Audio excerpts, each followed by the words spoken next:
Hi, my name is Daniel Hopsicker. Welcome to Mohamed Atta and the Venice Flying Circus. I'm standing in front of the Venice, Florida airport. There is a massive conspiracy going on right now in Florida to cover up what happened on these runways before September 11th. We're being lied to about the nature of the conspiracy that took down the World Trade Center. Lied to by the FBI, lied to by our president, lied to even by our media. For example, PBS's Frontline documentary on September 11th began with this line: 19 hijackers moved through Europe and America unnoticed. In a pig's eye, they did. In the lobby of the Central Intelligence Agency's headquarters in McLean, Virginia, there is this inscription: "Ye shall know the truth, and the truth will set you free." This is a story about legends. Your legend is your cover story in intelligence parlance. The lie that holds together long enough to let you slip away. The legends of Rudy Deckers as flight school owner and Mohamed Atta as fanatic Islamic fundamentalist have been fraying at the edges since the collapse of the World Trade Center. But what you'll see tonight will leave you asking the same question we are. Who are these guys? Tonight you'll hear the voices of some important eyewitnesses to the September 11th attack. Eyewitnesses not to the World Trade Center disaster, but to the prelude to the tragedy, to the conspiracy in progress in Florida, which 2 years ago resulted in a massive influx of Arab pilot trainees. Many times I went to lunch with these folks, and some of them could hardly speak English. Some of them are from Liberia or Libya, and I guess various countries in the Middle East. But you've been a pilot in this area for 15 years. Yeah. Has that always been the case? No, this a recent influx of these type of trainees. You'll also discover that Atta and his buddies acted a lot like characters right out of Miami Vice. They were loud, making comments at the hand on the table, this kind of thing. We're talking $200,000. We have to answer to the family. I thought it was mafia. And you'll learn that the man largely responsible for this massive influx, flight school owner Rudy Deckers, is not who he pretends to be. And what I heard was just that he had a backer in Naples that was backing him financially. That the money that he had, that he, in a sense, flaunted, was not even his money. He was just the front man for the man that had the money. To learn the truth, you have to journey to an unlikely and until recently little-known center of intrigue, a freebooting port of call for an international cast of Learjet-setting rogues, spies, villains, and terrorists. Set beside a community of golf-playing retirees looking to get in on the early bird special.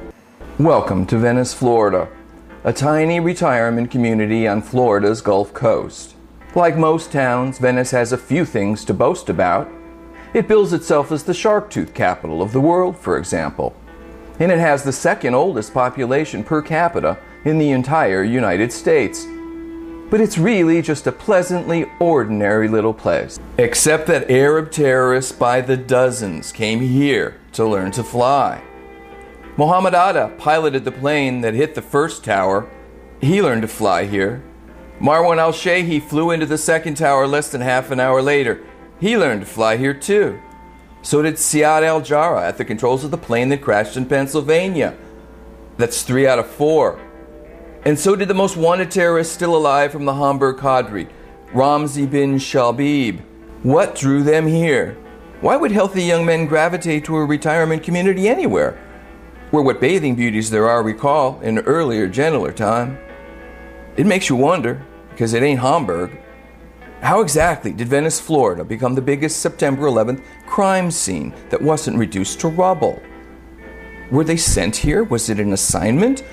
Who was Mohamed Atta anyway? Islamic fundamentalist, terrorist ringleader, the Pied Piper of terrorist pilots?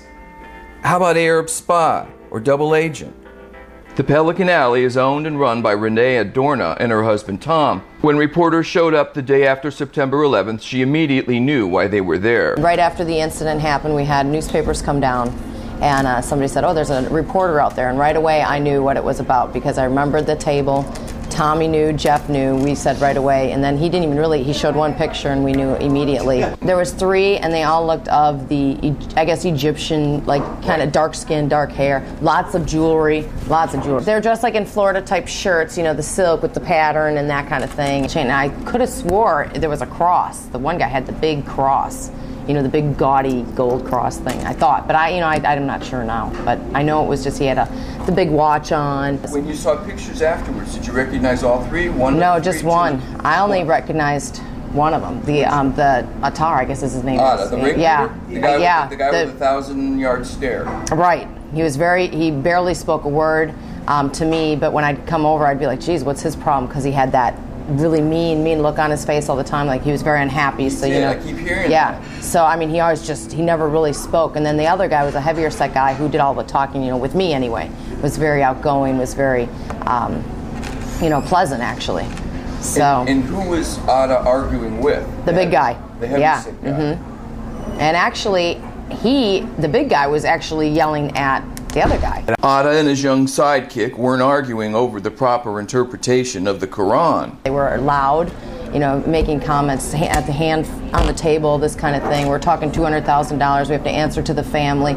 I thought it was mafia. You know, like when I'd walk by, and I tried to stay away from the table, pretty much, and then went and told the owner and the manager, you'd better watch this table. They're getting a little out of hand. They came in into the office and said there was 3 gentlemen out here getting very loud and having arguments amongst each other, and she was afraid that it might get too out of control, so she came and got me, and I came out here. They were sitting right here. The way they were sitting was, the one guy was on one side, the other guy was here, and then the big guy, he wasn't even in the booth. He was sitting on a chair on the outside here. He was a pretty big guy. Mm-hmm. And he was doing most of the talking and just kept talking and saying stuff to them and kept hearing about money and things about money. And the other guy, that I guess was the main guy, he wasn't saying a word. He just sat there with a look on his face the whole time. The FBI come see you? No. 2 newspapers, that was it. But nobody, no cops, no Venice police? No.